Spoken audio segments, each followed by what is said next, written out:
Good evening class, this is Santu, you are watching the learning expert YouTube channel. আজকে তোমাদের biology ক্লাসের যে topic সেটা হলো সেল থিওরি অর্থাৎ কোষবিদ্যা। তো এই সেল থিওরিতে আমরা আগের ক্লাসে পড়েছিলাম প্রোক্যারিওটিক কোষ এবং ইউক্যারিওটিক কোষের ব্যাপারে, অর্থাৎ প্রোক্যারিওটিক এবং ইউক্যারিওটিক কোষের মধ্যে কি কি কমন আছে, কি কি ডিফারেন্স আছে সেসব নিয়ে আমরা আগের ক্লাসে আলোচনা করেছিলাম। তো সেটাই আমরা আজকের ক্লাসে একটু কুইক রিভিশন করে নেব, তারপরে আমরা আজকের ক্লাসের টপিকটা শুরু করব। তো প্রোক্যারিওটিক কোষের বাইরে যে পর্দা থাকে সে তাকে কি বলে, তাকে বলা হয় সেল মেমব্রেন। এই সেল মেমব্রেনের বাইরে কিন্তু আরেকটা লেয়ার থাকে বা আরেকটা প্রাচীর থাকে। যেমন আমাদের উদ্ভিদ কোষে এই প্রাচীরটা পাওয়া যায়, অর্থাৎ এই প্রাচীরকে কি বলবো, এই প্রাচীরকে বলবো সেল ওয়াল বা কোষ প্রাচীর।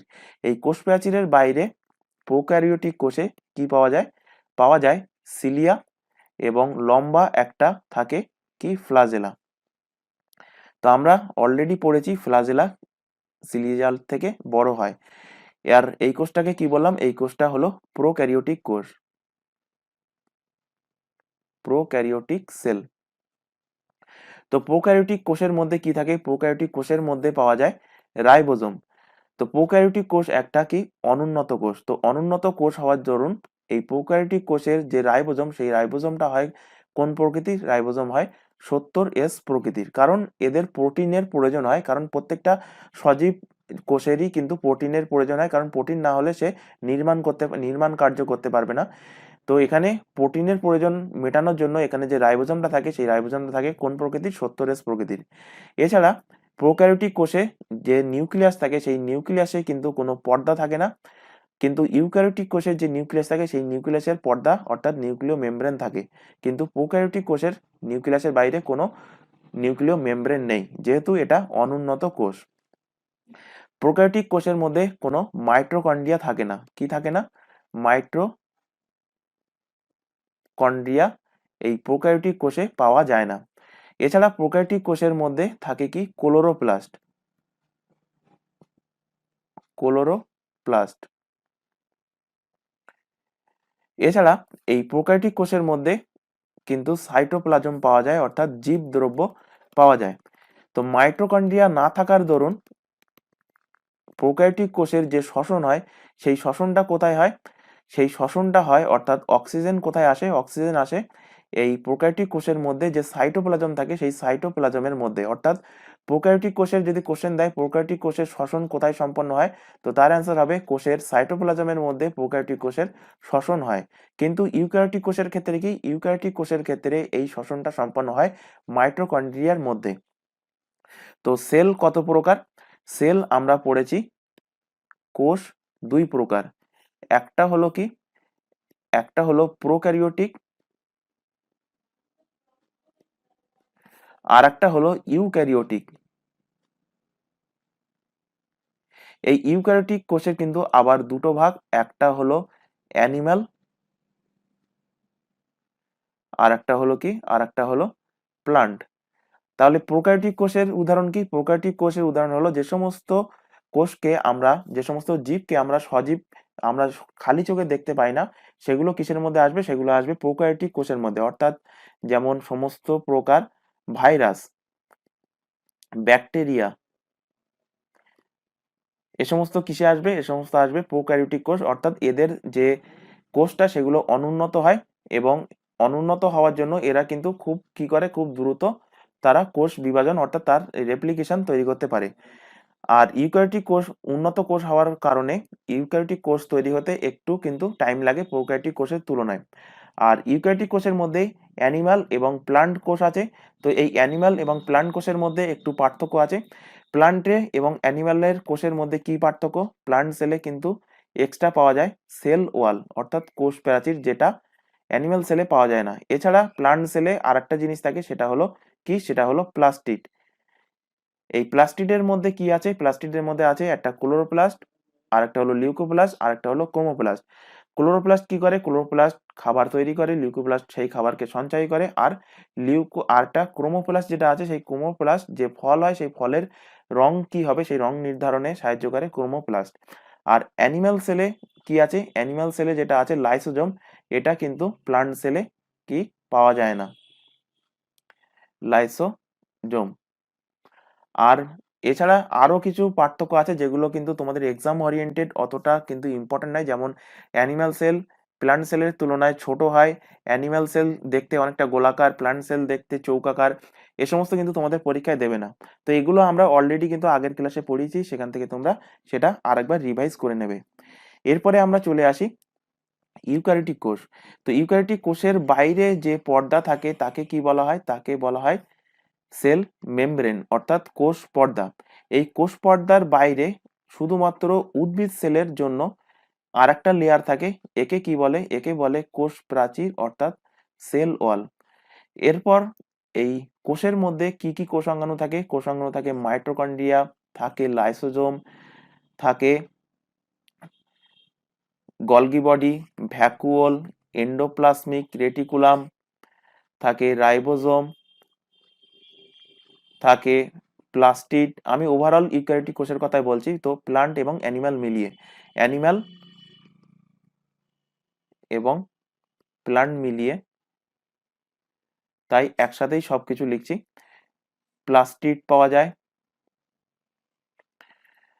আর থাকে একটা নিউক্লিয়াস, সেই নিউক্লিয়াসের বাইরে কিন্তু অবশ্যই পর্দা থাকে।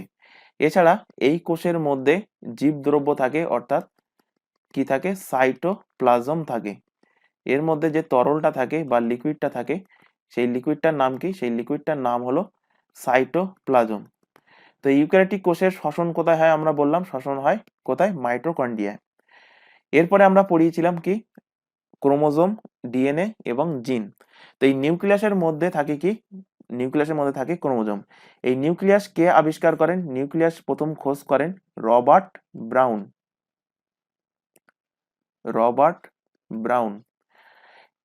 এই রবার্ট ব্রাউন নিউক্লিয়াস খোঁজ করার পরে পরবর্তীতে বিজ্ঞানী ওয়েলদেয়ার ফ্লেমিং এসে এই নিউক্লিয়াসের মধ্যে একটা সুতো সুতো মতো জিনিস দেখেছিলেন। এরকম সুতো সুতো মতো জিনিস দেখেছিলেন। এটাকে তিনি টেনে লম্বা করে দেখেন কি? টেনে লম্বা করে দেখেন যে এর মধ্যে এইরকম আকৃতির একটা জিনিস আছে, এবং এর নাম দেন কি? এর নাম দেন ক্রোমোজোম।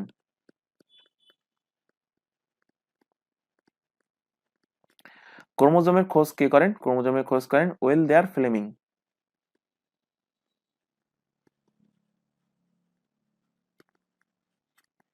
এর পরবর্তীতে বিজ্ঞানী কার্লসবার্গ আসেন। কার্লসবার্গ এসে কিন্তু তিনি ডিএনএ দেখেছিলেন, এবং ডিএনএটা কি? ডিএনএটা হলো এই ক্রোমোজোমের মধ্যে এরকম প্যাঁচানো প্যাঁচানো ধরনের একটা জিনিস আছে, যেটাকে নামকরণ দিয়েছিলেন, নামকরণ করেছিলেন কে? নামকরণ করেছিলেন ওয়াটসন এবং ক্রিক। কিন্তু প্রথম দেখেছিলেন কে? ডিএনএ কে প্রথম দেখেছিলেন কার্লসবার্গ। কিন্তু এর মডেল বা নামকরণ করেন কে? বিজ্ঞানী ওয়াটসন অ্যান্ড ক্রিক। এরপরে বিজ্ঞানী জোহানসন আসেন। জোহানসন এসে এই স্প্রিং স্প্রিং মতো যে জিনিসটা ডিএনএ, এটাকে টেনে আরো লম্বা করেন। টেনে লম্বা করলে সেটা আকৃতি কিন্তু অনেকটা এরকম ধরনের হয়ে যায়, এবং পরবর্তীতে এর নাম দেন কি? এর নাম দেন জিন। তাহলে জিন কে খোঁজ করেন? জিন খোঁজ করেন বিজ্ঞানী জোহানসন।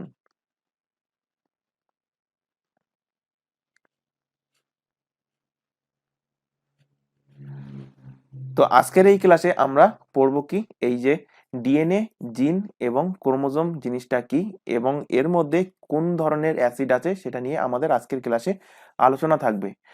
তো এই নিউক্লিয়াসের মধ্যে যে কোষের যে নিউক্লিয়াস, ইউক্যারিওটিক কোষে এই নিউক্লিয়াসের মধ্যে কিন্তু যেমন কোষের মধ্যে আমরা সাইটোপ্লাজম পাচ্ছিলাম, তেমন নিউক্লিয়াসের মধ্যেও কিন্তু আমরা একটা লিকুইড পাবো। সেই লিকুইডের নাম কি? সেই লিকুইডের নাম হলো নিউক্লিয় প্লাজম। পরবর্তী কোষে আমরা এখানে দেখাচ্ছি পরবর্তী পেজে। ইউক্যারিওটিক কোষ, এর মধ্যে মাইটোকন্ড্রিয়া আছে, লাইসোজোম আছে, গলগি বডি আছে, ভ্যাকুওল আছে, এন্ডোপ্লাজমিক রেটিকুলাম, রাইবোজোম, আর আছে কি? আর আছে একটা নিউক্লিয়াস। তো এই নিউক্লিয়াসের মধ্যে যেমন কোষের মধ্যে কি আছে? কোষের মধ্যে আছে সাইটোপ্লাজম, অর্থাৎ কোষের মধ্যে যে লিকুইড আছে তাকে কি বলে? তাকে বলা হয় সাইটোপ্লাজম। তেমনি এই নিউক্লিয়াসের মধ্যে কিন্তু লিকুইড থাকে। এই লিকুইডকে কি বলে? একে বলা হয় নিউক্লিওপ্লাজম।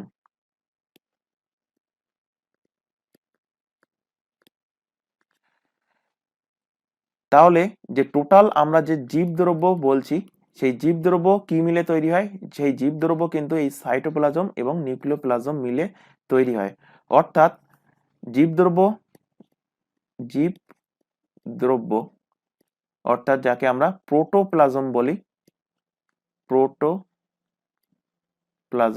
এই প্রোটোপ্লাজম কোন কোন জিনিস মিলে তৈরি হয়? প্রোটোপ্লাজম তৈরি হয় সাইটোপ্লাজম এবং নিউক্লিওপ্লাজম মিলে।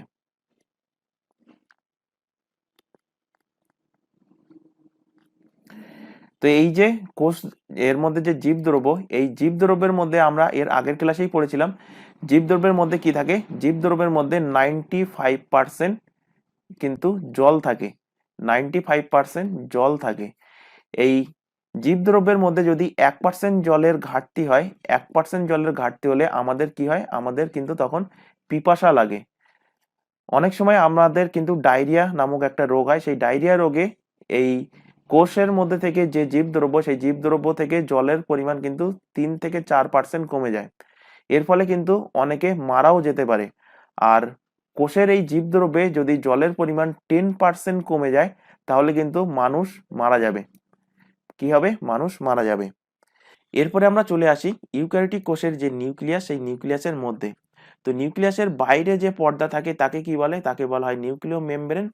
এই নিউক্লিয়াসের মধ্যে এক প্রকার অম্ল অর্থাৎ এক প্রকার অ্যাসিড পাওয়া যায়। তাকে কি বলে? তাকে বলা হয় নিউক্লিক অ্যাসিড। Nucleic acid. এই নিউক্লিক অ্যাসিড আবার কিন্তু দুই প্রকার হয়। এই নিউক্লিক অ্যাসিডকে শর্টে কি বলা হয়? শর্ট ফর্মে বলা হয় Na। তো এক প্রকার নিউক্লিক অ্যাসিড, এটা হলো আরেক প্রকার নিউক্লিক অ্যাসিড। তো এই নিউক্লিক অ্যাসিডের নাম নির্ধারণ হয় কিসের উপরে? নির্ধারণ হয় তার বন্ডের উপরে। অর্থাৎ এরকম ধরনের যদি সিঙ্গেল বন্ডযুক্ত নিউক্লিক অ্যাসিড হয়, সিঙ্গেল বন্ডযুক্ত নিউক্লিক অ্যাসিড হলে তাকে কি বলা হয়? তাকে বলা হয় রাইবোস নিউক্লিক অ্যাসিড, অর্থাৎ RNA। এই রাইবোস নিউক্লিক অ্যাসিডে কটা বন্ড? এই রাইবোস নিউক্লিক অ্যাসিডে আছে একমাত্র একটা বন্ড, অর্থাৎ সিঙ্গেল বন্ড। এই রাইবোস নিউক্লিক অ্যাসিডের বন্ড যদি দুটো হয়ে যায়, তখন সেটা কি হয়ে যাবে? অর্থাৎ এরকম ছবির মতো ডবল বন্ড যদি আকৃতির হয়, তখন তাকে কি বলবো? তখন তাকে বলবো ডিঅক্সি রাইবোস নিউক্লিক অ্যাসিড, অর্থাৎ কি? অর্থাৎ ডিএনএ। তাহলে ডিএনএ এর ফুল ফর্ম কি? ডিএনএ এর ফুল ফর্ম হলো ডিঅক্সি রাইবোস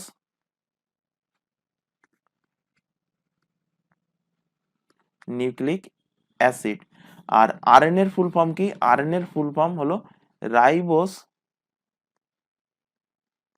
নিউক্লিক অ্যাসিড।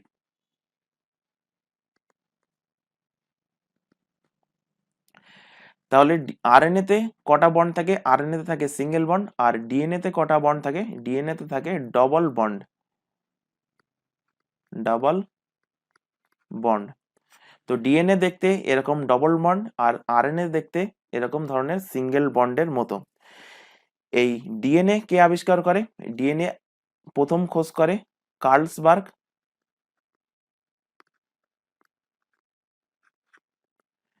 এর মডেল বা এর প্রতিকৃতি প্রতিলিপি কেমন দেখতে সেটা বলেছিল ওয়াটসন এবং ক্রিক। আর ডিএনএ কে ল্যাবরেটরির মধ্যে প্রথম চেঞ্জ করে কে? চেঞ্জ করে হরগোবিন্দ খুরানা। হরগোবিন্দ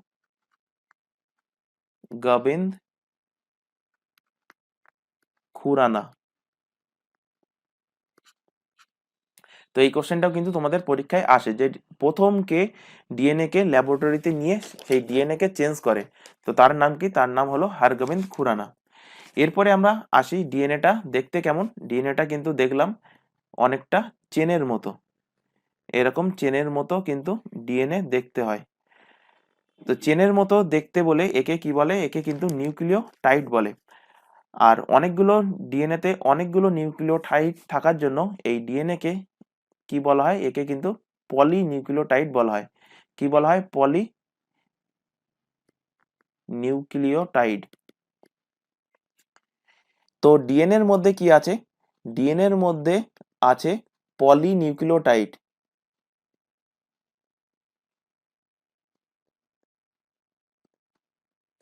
এই পলিনিউক্লিওটাইডকে আবার কিন্তু দুটো ভাগে ভাগ করা যায়। একটা হলো কি নিউক্লিওসাইড, আর একটা হলো কি ফসফরাস। তো পরীক্ষায় যদি কোশ্চেন আসে যে ডিএনএ এর মধ্যে কোন প্রকার এলিমেন্ট পাওয়া যায়, অ্যান্সার হবে কি? অ্যান্সার হবে ফসফরাস। এরপর এই নিউক্লিওসাইডকে কিন্তু আবার দুটো ভাগে ভাগ করা যায়। একটা হলো কি সুগার, আর একটা ভাগ হলো নাইট্রোজেন বেস।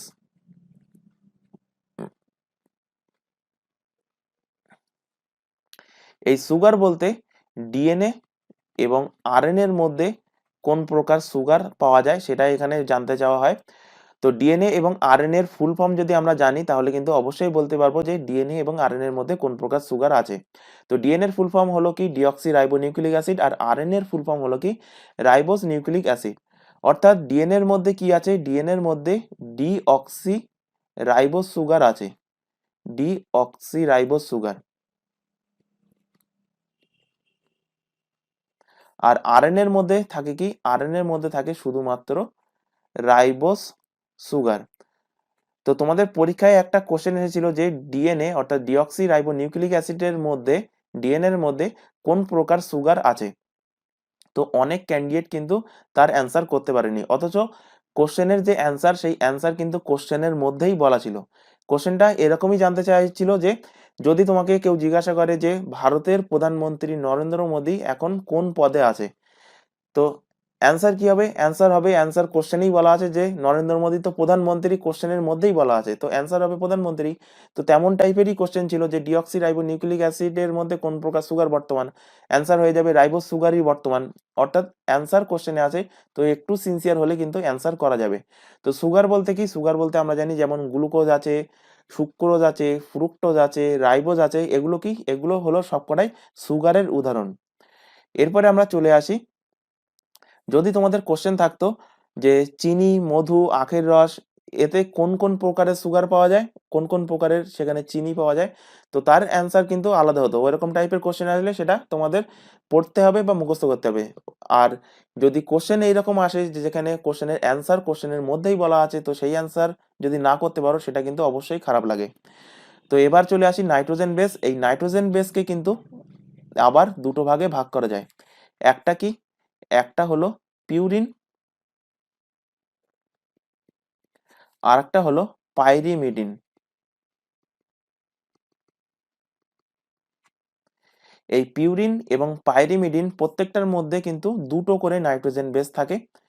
তো ডিএনএ এর মধ্যে আমরা জানি কি ডিএনএ এর মধ্যে চারটে নাইট্রোজেন বেস থাকে। ডিএনএ তে চারটে নাইট্রোজেন বেস থাকে, সেগুলো কি? সেগুলো শর্ট ফর্ম যেটা মনে রাখার নিয়ম সেটা হলো এ টি জি সি। এইভাবে মনে রাখবে, এ টি জি সি। তো এই এটিজিসির ফুল ফর্ম কি? A for adenine, T for thymine, C for guanine, আর সি ফর সাইটোসিন। তাহলে ডিএনএ এর মধ্যে কি থাকে? ডিএনএ এর মধ্যে থাকে চারটে নাইট্রোজেন বেস, সেগুলো কি? সেগুলো হলো এ টি জি সি, অর্থাৎ অ্যাডেনিন, থাইমিন, গুয়ানিন এবং সাইটোসিন। তো এর মধ্যে কোন দুটো নাইট্রোজেন বেস পিউরিনে থাকবে, কোন দুটো পাইরিমিডিনে থাকবে? তো লেফট সাইডে অর্থাৎ অ্যাডিনিন এবং গুয়ানিন এই দুটো থাকবে কোথায়? এই দুটো থাকবে পিউরিনের মধ্যে।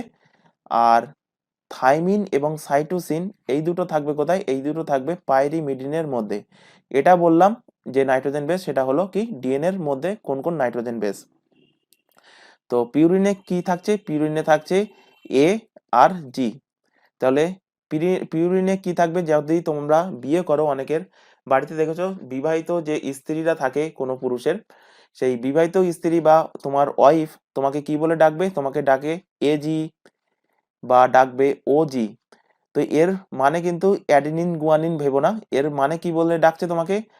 এজি মানে আবে গাধা, ওজি মানে ও গাধা, সুনোজি, সুনোজি মানে শুনবে গাধা। তো এখান থেকে তোমরা মাথায় রাখবে যে এজি কিসে থাকবে? এজি থাকবে পিউরিনে, অর্থাৎ অ্যাডিনিন গুয়ানিন থাকবে পিউরিনের মধ্যে। আর থাইমিন আর সাইটোসিন টিসি, টিসি মানে স্কুলে তোমাদের কি দিত? Transfer certificate. তো ট্রান্সফার সার্টিফিকেট কোথায় থাকবে? ট্রান্সফার সার্টিফিকেট থাকবে পাইরিমিডিনের মধ্যে, অর্থাৎ টিসি থাকবে পাইরিমিডিনের মধ্যে।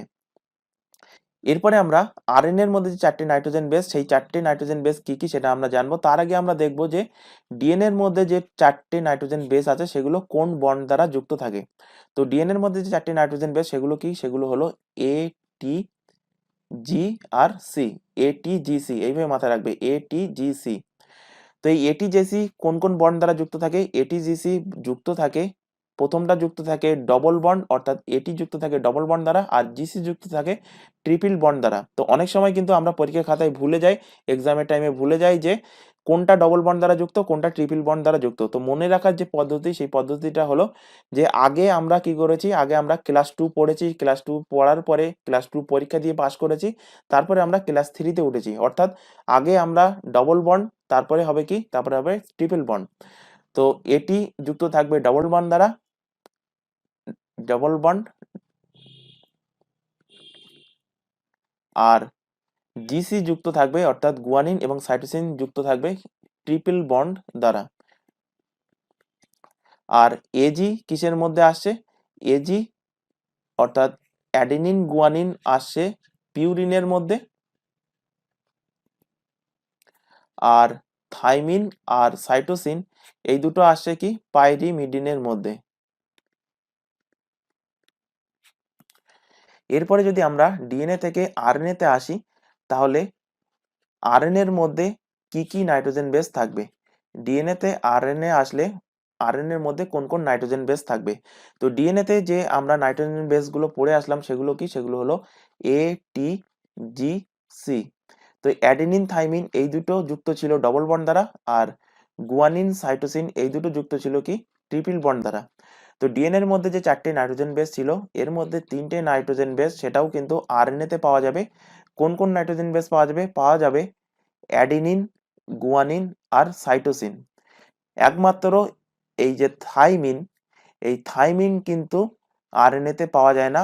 আরএনএ তে থাইমিনের পরিবর্তে কি পাওয়া যায়? থাইমিনের পরিবর্তে পাওয়া যায় ইউরাসিল। তো আরএনএ তেও কিন্তু এই অ্যাডিনিন এবং ইউরাসিল এই দুটো ডবল বন্ড দ্বারা যুক্ত থাকে, এবং গুয়ানিন এবং সাইটোসিন এই দুটো ট্রিপল বন্ড দ্বারা যুক্ত থাকে। এবং আরএনএ এবং ডিএনএ উভয়ের ক্ষেত্রেই কিন্তু পিউরিনের মধ্যে থাকে কি? পিউরিনের মধ্যে থাকে এজি, অর্থাৎ অ্যাডিনিন এবং গুয়ারিন এগুলো থাকে পিউরিনের মধ্যে, আর থাইমিন আর সাইটোসিন এই দুটো থাকে কিসের মধ্যে? পাইরিমিডিনের মধ্যে।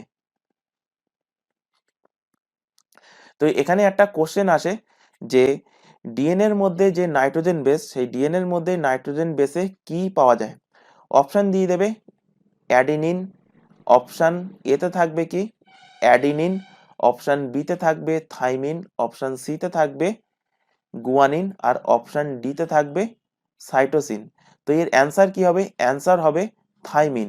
কারণ কি, এই অ্যাডেনিন, গুয়ানিন, থাইমিন এটা ডিএনএ তেও পাওয়া যায়, এটা আরএনএ তেও পাওয়া যায়।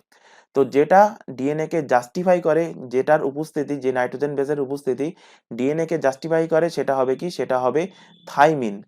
আর যে নাইট্রোজেন বেসের উপস্থিতি আরএনএ কে জাস্টিফাই করে, সেটা হবে কি? সেটা হবে ইউরাসিল। তো আজকের ক্লাসে আমরা এই পর্যন্ত রাখলাম টপিকটা। এর পরবর্তী ক্লাসে এখনো জেনেটিক নিয়ে, তারপরে সেল ডিভিশন নিয়ে এখনো ক্লাস বাকি আছে, সেগুলো তোমাদের পরবর্তী ক্লাসে পড়ানো হবে। আশা করি আজকের ক্লাসে যেগুলো পড়ানো হয়েছে সেগুলো তোমাদের কাছে ক্লিয়ারিফাই হয়েছে। যদি তোমাদের কোথাও ডাউট থেকে থাকে তোমরা কমেন্ট বক্সে কমেন্ট করে জানাও যে কোথায় তোমাদের ডাউট থাকছে, তাহলে আমরা পরবর্তী ক্লাসে সেটাকে ক্লিয়ারিফাই করার চেষ্টা করব। ক্লাসটা যদি ভালো লেগে থাকে ক্লাসটাকে তোমরা লাইক করো, তাহলে আমরা পরবর্তী ক্লাসের জন্য আরো বেশি করে মোটিভেট হতে পারবো। যদি তোমরা এই ক্লাসে যে লিঙ্ক, যে জিনিসগুলো পড়ানো হচ্ছে তার পিডিএফ যদি ডাউনলোড করতে চাও, নিচে যে টেলিগ্রাম লিঙ্কটা দেখতে পাচ্ছ, দ্য লার্নিং এক্সপার্ট জিএনএম, এই টেলিগ্রাম লিঙ্কে জয়েন হয়ে যাও। অথবা আমার ডেসক্রিপশন বক্সে এই টেলিগ্রাম লিঙ্কটা দেওয়া থাকবে, সেখান থেকে সরাসরি ক্লিক করলে তোমরা টেলিগ্রামে জয়েন হয়ে যেতে পারবে, এবং ক্লাসের যে সমস্ত এখানে এক্সট্রা ইনফরমেশন বা নোটগুলো তোমাদের আমরা এখানে স্ক্রিনে লিখছি, সেগুলো পিডিএফ আকারে তোমরা সেখান থেকে পেয়ে যাবে, এবং জিএনএম এবং এএনএম ব্যাচ সংক্রান্ত সমস্ত ডিটেলস তোমরা সেই টেলিগ্রাম লিঙ্ক থেকে পেয়ে যাবে। ক্লাসে যদি তোমরা নতুন হয়ে থাকো, ক্লাসটাকে তোমরা সাবস্ক্রাইব করে নাও এবং তোমার বন্ধুদের মধ্যে শেয়ার করো যারা এই বছর ডাব্লিউবি, জিএনএম, এএনএম এর জন্য প্রিপারেশন নিচ্ছে। তো আজকের ক্লাসে এই পর্যন্ত, নেক্সট দেখা হবে পরবর্তী ক্লাসে। Thank you.